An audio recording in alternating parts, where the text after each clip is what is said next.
And presumably it's not really in anybody's interest to rear an unhappy animal, is it? Why would you want to do that? Why would you want to be cruel to something? Mm-hmm. You want to get the best out of it, you know. The more you put into something, the more you're going to get out of it. Animal welfare is paramount, really. It really has to be, you know. From being born to dying, it has to be at the top of the agenda, it really does. Hello and welcome back to the Yorkshire Food Guy channel with me, James Sturdy. So in my last film, I was lucky enough to go and see a friend of mine, Martin McIntyre, who owns a slaughterhouse and butchery up in the Yorkshire Dales. So during the process, he took us around the slaughterhouse and then he took us into the butchery and he gave me a fabulous demonstration of his butchery skills. Now Martin's a real master craftsman of what he does. Showed me lots of different cuts of meat. We had a great chat about various things to do with meat production, the food industry, animal welfare and much more. I think you'll find it really entertaining, so we've put a film together that shows the skills around butchery. Please consider liking and subscribing to the channel if you're interested in themes around food, the future of food and food sustainability.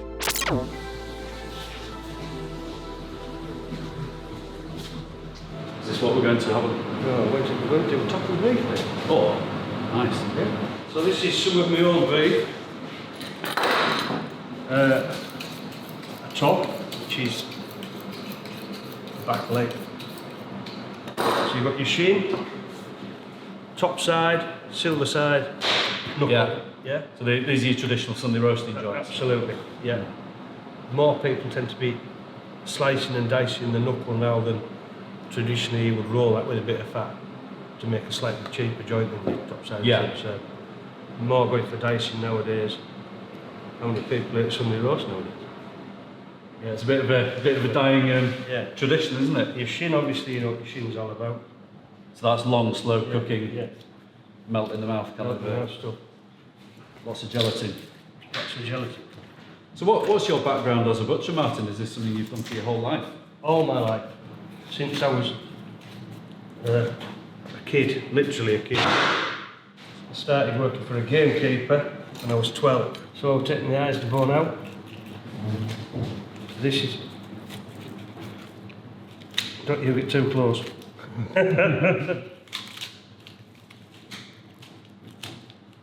This is a real skill, isn't it? Learning to Absolutely. butcher. It's not something you pick up overnight, I imagine. How many years would you say to become proficient? Proficient in everything. I mean, surely in life it's ongoing, isn't it? You know, because I'm not just a butcher. I'm not a shop butcher. I'm not a slaughterman. I'm a stock buyer. I'm a sausage maker, burger maker. To become proficient in everything, I just think it's Always a learning process. Oh, it's a learning process, and every day's a skill day, as they say, don't they? This is when I cut myself on camera.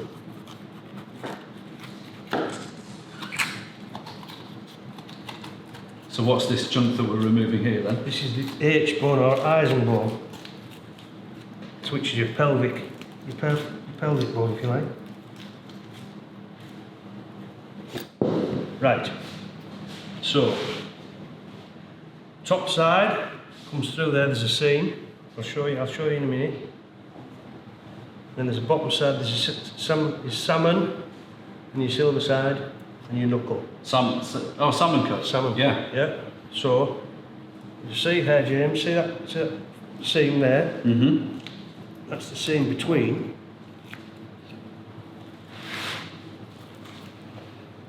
Follow that down to the top of the bone. Just filthy it.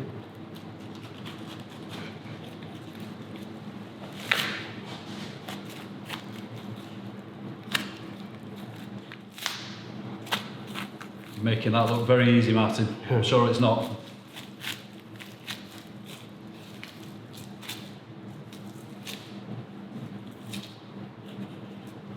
So that is your top side. Have you seen the market for different cuts shift? Are some coming in and out of fashion all the time, or is there a general shift towards different cuts? I worked in Norway for a while, and in Norway there wasn't such a thing as a beef roast. Everything was further processed you know, cooked meats, cured meats, sausages, and I thought, well, that'll never happen in our country. 20 years later, we're going there, aren't Yeah. we? We're heading there. You know, you see more and more pastrami's and things like that on the shelves than you ever saw before. You never used to see. Yeah, charcuterie. Charcuterie and pastrami's and things like that. Which is a way of preserving the meat, I suppose, Yeah, isn't it? yeah. Well, that was obviously in our own country. It was all about preserving meat through the winter. So then you've got your silver side and your knuckle, which I'll take off now. It's all about the seams in between the muscles. And that's what you're looking for, so where one Yeah. muscle See that turns there? into another. Yeah. No, there. Silver. Silver side. That's where the name comes from. That's where the name comes from. So that's your knuckle. And that, in a minute, will be it. Silver side in the salmon. And we should take the fat off. If I understand it correctly, there's two types of fat on the animal, isn't there? The kind of external fat and then the internal, mildly. Yeah, intermuscular and external. And what's the difference? That the external fat tends to go harder, and it's not as coloured. It's more. See the colour of this fat here? Yeah, quite a bright white. Whereas this has quite gone lighter still, isn't it? That's your heel muscle there. That's the last of your heel muscle. So that's still got quite a lot of sinew in it. Slow cooked, beautiful. There's your silver, hence your silver side. Now if you look there, James, see that there, side of that muscle? Mm-hmm.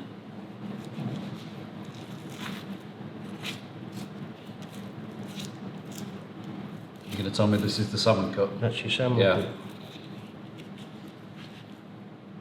And what would that be good for, a roast? Nice, lovely little roast, yeah. Lovely little roast. Obviously, at this stage, it's just cut, boned out, it's not really trimmed up or... So that can make a nice little roast.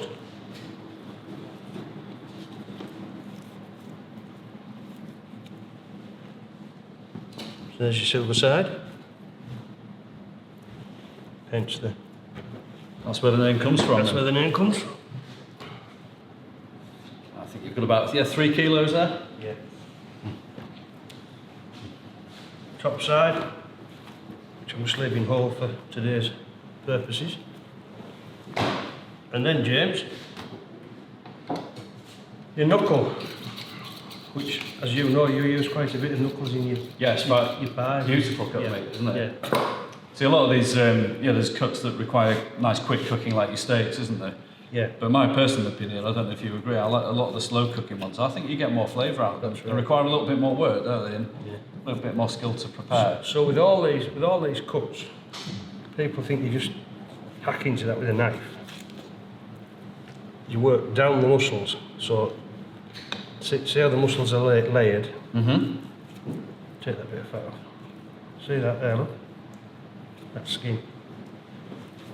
Now, I know we like a bit of fat in our pies, but we tend to try and go for the intermuscular. Yeah, the fat inside the muscle that's rather right, than on the yeah. outside. Because that's what all breaks down and Well, fat is flavour, isn't Fat it? is flavour, yeah. And to be honest, there's nothing with any of that fat now that's left that's going to be of any detriment. Beautiful. You know, That'll all just melt down and I'll just melt down. A little bit sinew there, look. So basically now you've got nearly all dicey material. so you wouldn't want to roast this as a full joint then? It is nice as a full joint. It is nice as a full joint. But again, the demand for this as a joint, people are struggling to sell top size and silver size without selling a cheaper cut. So what, is that because the market's moved towards No, the kind of more expensive sirloins and... Who sits and has a Sunday dinner? I do. I do. Yeah, but I think it's becoming a bit of a dying tradition, isn't it? Yeah, for sure. So just talk to me about the heritage breeds then, because that's something you're passionate about, isn't it? Very. Yeah. And what are heritage breeds? Your heritage breeds are your your Highland, your Belted Galloways, your Galloways, your Herefords. So the Belted Galloways, bet people will have seen those on the hillside. That's The right. black with the big white stripe down. White stripes. There's 4 sort of Galloways. There's a blue grey, a black Galloway, a white Galloway, and the Belted. Blue grey is my favourite, personality-wise and as cattle as well. I love Highlands. Highland generally are very, very placid, very good to handle, you know, good to be around. Hereford. Back to the conversation outside about the weather. You could leave a blue grey or a Belted Galloway out 12 months of the year. Probably. So they're the hardy version of the Herdwick sheep. Yeah. Your Hereford's pretty hard as well, to be fair.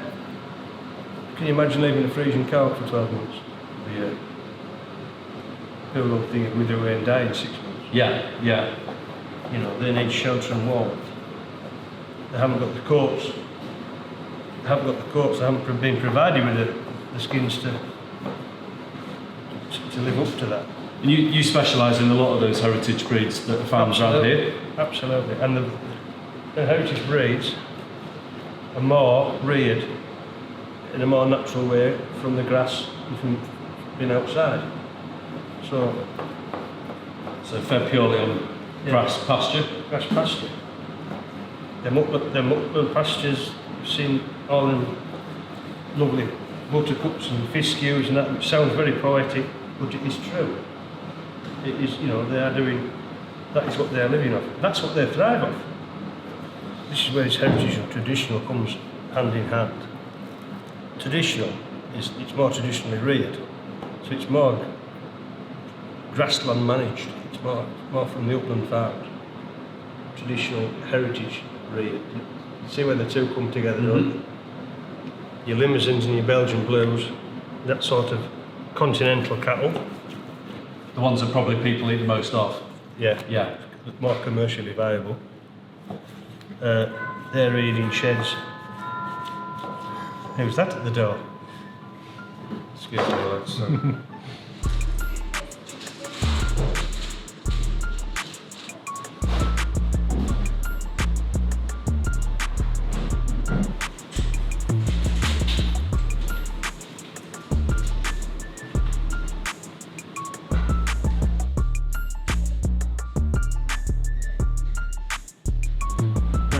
Get your hand on the end. Is it my turn? Please don't cut yourself. I'll cut myself for years, Martin, so I'm bound to do it now on camera. What we're doing, just cutting these up Just with dice it up yeah. for your pie. You're doing a bit of butchery yourself? My granddad was a butcher, Yeah? so yeah, he had a butchery store and made pies actually, and I never found that out until we got some footage that a relative had been doing a bit of digging into the family history, Right. and she'd found some old cine footage. So it must have been one of the first video cameras ever made, and they were out there around the back, in the full sun actually, in the back of the shop making pies. Making pies. So up until that point, I'd not known that there was pie making or butchery in the family. But I'm just passionate about good food, Martin. Great, and especially local food. And the sort of whole idea of what we're doing is to try and just help people understand where the food comes from, and what people like yourself who are doing this and producing a fabulous quality product and are taking that care and attention to detail. And how's that? Beautiful. There you go, beautiful. You can't tell on the camera, but you can tell by the texture of the meat. It's absolutely spot on. It's almost falling apart in your hands. Yeah. Lovely texture too. And what's that down to then? So for the moment a cow's born, how do you get a top quality steak or joint or something displayed? Most of the cattle we produce here are getting on towards and over 30 months of age because they've been slowly reared. Just slowly reared on that grass, on that on everything we've talked about, and they're not pushed, they're not forced. A lot of commercial cattle are getting sold at between 9 months and 18 months of age. Big blown up, double muscle. Yeah, I think you call those bodybuilders, don't you? Bodybuilders, yeah. Yeah. So you're kind of going to eat what you see, really, big Absolutely, kind of... yeah. Whereas these guys are just quietly ticked along, you know, goodness of the earth, not rushed, not pushed, just doing what Mother Nature was naturally. I think, you know, it's that symbiotic relationship, isn't it, with the landscape and providing us with a quality protein and, you know, good food, but doing it in a way which is, you know, we're hearing this word regenerative a lot, aren't we? Yeah, absolutely. You know, doing it in a way which kind of enhances the landscape rather than takes from it, which in other parts of the world it's not like that, is it? You've got a lot of kind of resources being used and a lot of, you know, grain that's then being grown, transported, fed to animals, and it's hyper intensive. But that's, you know, to my mind, that's more down to the, you know, the excessive appetite of meat in some countries, isn't it? Absolutely. I mean, and let's face facts, we can't deny the deforestation in certain countries to grow crops, to go on to produce animal feed. Yeah. Would be foolish to try and deny it. But it does feel like we have a kind of unique opportunity in this country, doesn't it, with the kind of natural assets we've got and the climate and absolutely the history that we've got of it. Yeah. And hundreds of years ago, most people would have reared their own animals, wouldn't they? Most, well, back to the barter system, so one farm would have a lot of chickens, one farm would have milk, one farm would have sheep, another farm would have beef, and they would all just, you know, Yeah, it would be more community-based. more community-based. It's quite therapeutic, actually, isn't it, after a while? For so long. I imagine it gets a bit dull after a while. Yeah. So one thing that fascinates me is, like, you know, after you've slaughtered an animal, it's not just a question of cutting it up and then sending it out, is it? No. There's an entire kind of process that's got to happen from there, isn't it, to get... Absolutely. Yeah, So, you so know, what does that look like? the farmer produces, for their own freezers, tin tank, there's 14 to 21 days in the chiller. My own personal beef, for my website, Yorkshire Butcher, up to 6 to 7 weeks for the sirloins. We'll dry age them, and you just get that depth of nuttiness and that silkiness to the steaks after a period of time. Obviously, the longer it's there, the longer the drip loss, you know, the more weight you're losing. Hence, the price unfortunately has to go up to accommodate. Yeah, so as the eating quality gets better, the price goes with it. Absolutely. Yeah. But then, certainly your stewing steak and your diced beef and your mince and that, you wouldn't. There's no reason to hang that as long as that. So a lot of that can be processed pretty quick. Absolutely. Yeah. What is your hanging doing? What's going on there while it's being hung? What's making it? Once somebody wants to explain this to me like an apple in a fruit bowl, it's literally like the enzymes breaking down the acids in the meat. The longer you hang it, the drier it is, and it gets that really nutty, silky flavour. So it's almost a funky kind of taste and smell, isn't it? Yeah, it can be. And actually, if you smell it, you sometimes think it was off, wouldn't it? Yeah, you would. During the dry aging process, you're taking the natural enzymes in the meat that would be active whether they're dry aging or wet aging. Wet aging is just in a bag. But dry aging, you're taking the meat and you're putting it out into an open air environment. So the natural enzymes are breaking down the muscle tissue, making it more tender. However, the cool part about dry aging is that you're allowing other environmental impact to be had upon that piece of meat. If you left that there for 10 weeks, it's going to look horrible, isn't it? You throw it in a frying pan, anything on the outside, it's going to be dead anyway, isn't it? Yeah. So it's what on the inside that... Yeah, absolutely. Which is why you should always cook your burgers all the way through, Correct. isn't it? Whenever we go to a barbecue and people have pink burgers, right, it always worries me a little. Same principle with mince. Yeah. Isn't it? Exactly the same principle with mince. But actually, if you take a piece of meat like that and left it 6 months, on the inside it's perfect. There might not be a lot of that left. It might, it might shrink to nil next to off. Yeah. But in essence, on the inside of it, it's absolutely perfect. So I persuaded a friend of mine who was a butcher actually, as he hangs the cuts, the outside almost goes black, doesn't it? That's right. And he cut a bit of the end off, which it was black. It was basically off, but I cooked it. And I absolutely loved it. I'd rather eat less meat and wait for it to be hung that bit longer and Quality, like you say, spend more on it, but yeah. eat less of it. Correct. Would you see that as the future of meat eating then, Martin? That we move towards better quality, maybe less consumption? What's your vision of? It's not practical for everybody in the country to, there's people at every level wanting to buy meat. I think at our level, we do our job right, passionate about it. Hopefully, we get that through to our customers. And that's the reason we have good customers and they keep coming from us. There has to be the other end of the spectrum as well to feed the whole country. We can't just feed our customers, can we? Yeah. You know, we have to feed everybody. But we should be more passionate about what we do as a nation of producers, as a nation of farmers, and we should start to think more about looking after ourselves more than importing in stuff from abroad. I'm not just talking about beef and lamb and pork, also feed and you know, oil and all sorts. I think that as a nation we've lost our way slightly. Yeah. And we need to get back on track. And how can we do more of that then? That's a difficult one because the government, never talk about politics, they're wanting a greener country, aren't they? They're trying to get away from farming. They're trying to just get away from farming and let the rest of the world feed us. Yeah. While we get, you know, It's almost a bit out of sight, out of mind. Yeah, absolutely. And so it's a difficult, at the moment, I would say a very hot potato as well. Yeah. I really would. There'll be some questions being asked, and that comes more to the forefront with the problems with the Ukraine. It wouldn't take a lot to starve Britain out.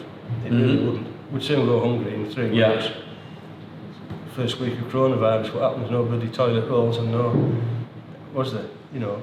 You realise quite how close we are, and apparently it's 10%. So it's a 10% increase in consumption will lead to empty shelves because the supply chain is so fragile. But I mean, you know, I'm 40 now, and that's the first time in my history I've ever seen shortages of food. So I think kind of that fragility of the food system, and you know, there's certain things we can live without, but we can't live without food. We can't live without food. So I think people's understanding of quite how much the food system matters and why food security matters. And obviously, like you say, we've had a war in Europe in a part of the world which is called the breadbasket of the world because it supplies an awful lot of food that goes on our plates. The other really big thing is people tend not to notice. Food doesn't matter to people anymore. It's not on their main agenda when the weekly shopping's done. Yeah. It's an afterthought. It's an afterthought. It's a fuel. The priority is the games apps, the TVs, living. Food is not a priority. We need food to live. We need air to live. It doesn't seem to be a priority in certain quarters. Yeah. I'm not saying that, you know, in certain quarters. Food banks in Richmondshire. What's that about? One of the wealthiest parts of the country. What's that about? Yeah. We've lost something, haven't we? Well, I think we've just made a system which has given people an expectation that food's always going to be available and abundant and cheap, hasn't it? Yeah, I genuinely think we've lost something. So, yeah, I can't really say anything else on that subject.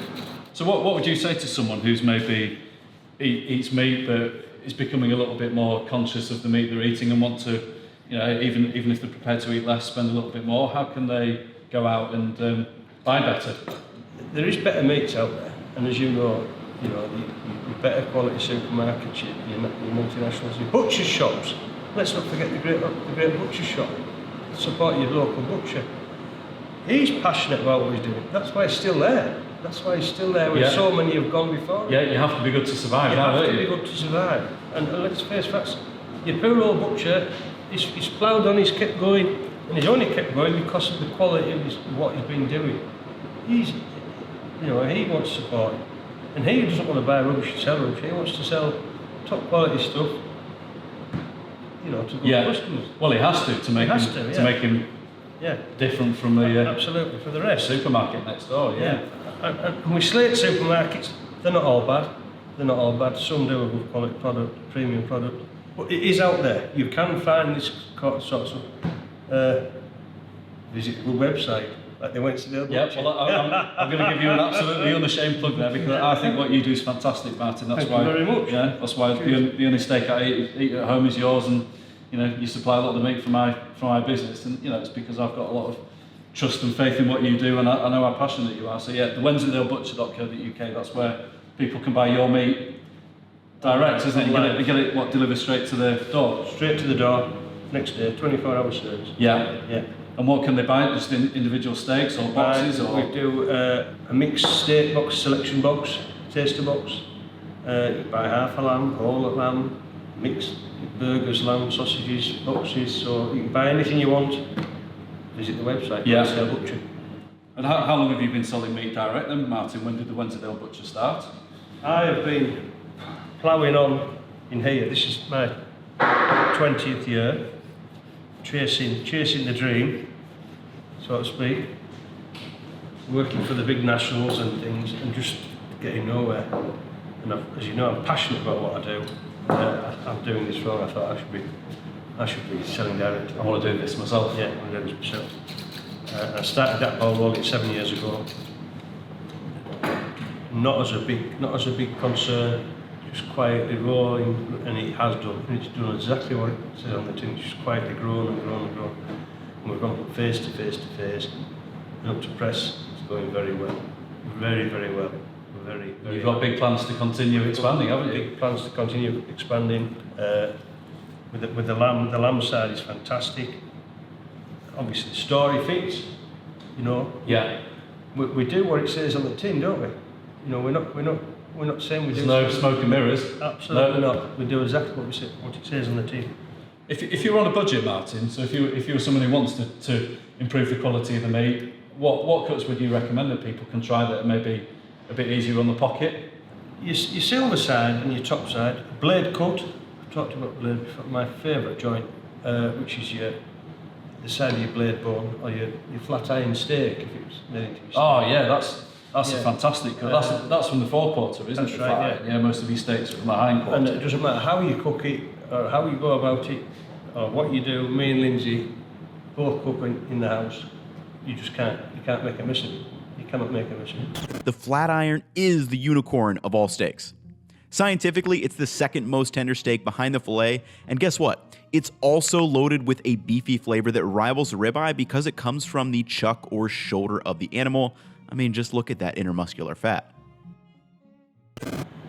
Silver side, top side, a lot slower cooking, you know, be nice to it. I'm not a cook, I don't like to advise on cooking. I mean, you can dry roast these, can't you, in the oven? But one of my favourite ways of doing it was to wet roast them. Actually, Wet roast them, pot pot roast them. Yeah, Absolutely, put some liquid in with it, and you get a beautiful kind of right. lovely, nice soft texture with it. A lot of things, just a simple thing. A lot of people get that roast like that, and obviously carve it like that. A very simple is carve it like that. Carve it on an angle. See, going down the grain and across the grain at the same time. Ah, right, okay. Because I always do it that way. So you're going against the grain. You're not going against. I won't be doing it from now on. Then you're doing it right, but just making it slightly better for yourself. Is do it that way. So you're not slicing it that way. You're doing it with your knife on an angle. Carve like that. What does that do? Can it make the That's meat just fibres a crossing bit your easier? grain slightly more. It just defines that grain slightly more for a tenderer cut. So your flat iron steaks, I agree with you. I love that cut. You don't get. I think you only get a couple of them on a counter, don't you? Yeah.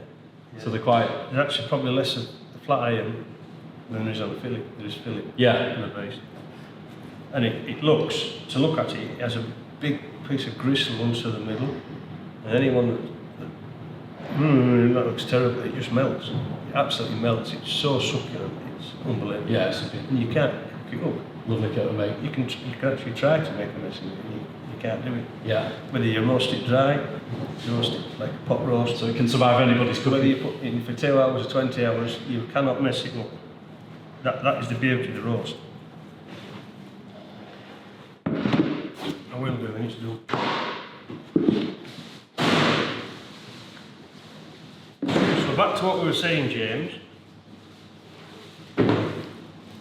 Highland based, Wensleydale Butcher, ear tag number. So every animal in the UK has its own passport, just like me and you. Yeah, counts as passports, That's don't what they? sheep have now. Not Have they? But the completely traceable ear tag numbers, electronic ear tag numbers. So it's not quite the same principle. Yeah. Every sheep has electronic ear tag. Every beast, cattle, has a passport, and that's its individual passport number. So you can't move a cow, you can't buy a cow without knowing exactly where it's come from. That will not go in twice into a computer. And that information is the farm where it came from, its mother and its father. It's very, very, in depth. Yeah. Fantastic traceability system, really is. How does kind of animal welfare standards in the UK stack up compared to other countries, Martin? Really, I've always been led to believe that our welfare standards are Second to none. second to none. Absolutely Yeah. second to none. Yeah. They really are. There's no. I mean, at the end of the day, we have the forefront of animal welfare. I can't stress enough. In Europe, they're catching up, but certainly other countries are far, miles behind us. They really are. So that's just shinning your heel a bit. And presumably it's not really in anybody's interest to rear an unhappy animal, is it? It's always been something I've been passionate. Why would you want to do that? Why would you want to be cruel to something? Mm-hmm. You want to get the best out of it. The more you put into something, the more you're going to get out of it. If you look after something, treat it well, treat it right, keep it fed happy, feed it right, it's going to farm, it's going to be happy. It's going to look after It's you. going to die happy. Mhm. It's going to look after you. The quality of the meat's going to be there. You treat something bad, if you starve it, hungry, treat it badly, you're going to get bad back. Animal welfare is paramount, it really has to be, from being born to dying, it has to be at the top of the agenda, it really does. That's not just about breed selection or anything, that has to be a constant. A constant factor, absolutely. Yeah. Top man. Just put that in your water wheels. Right, we're in here. So how much would that cut that you've done there retail for, all of those bits, do you reckon? There's quite a bit of money there. In reality, in that tray out that top of beef, your roasts, your top side, your silver side, your salmon, 170 quid, which is the back leg minus the rump and the loin. Yeah. It's like watching an artist at work, Martin. Thank you. Thank you. Thank you. That's a lamb, that's one of my own lambs, spring lamb, went to a butcher lamb. So what we've just cut up there, in essence, if you imagine that's the beef, right, we've just cut that bit there. There's your rump, your sirloin, ribs of beef, the shoulders, your leg joint, top side, silver side, knuckle. Yeah? We call it, there's slightly different terminology on the lamb. Absolutely, yeah. So what have we got here then? That's your leg, presumably. Shank, Shank. leg, Yeah. jigget in Scotland if you like, the jigget. There's your little lamb rump. There's your loin chops down to there. Then you get your rib chops or your rack of lamb. Your rack of lamb into your shoulder, so you've got your spare rib chops here, or your lamb henrys, your lamb shoulder, your neck of lamb, and breast of lamb is that piece there. Yeah, that's a really underrated cut, isn't it? Absolutely. The breast. Yeah. You can roll that up, can't you? So that's good. So I really hope you've enjoyed that film, and I hope it's given you a little bit of confidence to go and have a chat with your local butcher, ask them about where they source the meat from, probe them a little bit, any cuts that you might not have considered trying so far that they could recommend. And that's what I want this channel to be all about. It's all about providing a little bit of education, a little bit of knowledge, helping raise people's awareness, and helping you make better food choices and get more out of your food. So if you're interested in themes around food and food sustainability and the future of food, then please consider liking and subscribing to the channel, and we'll see you again next time.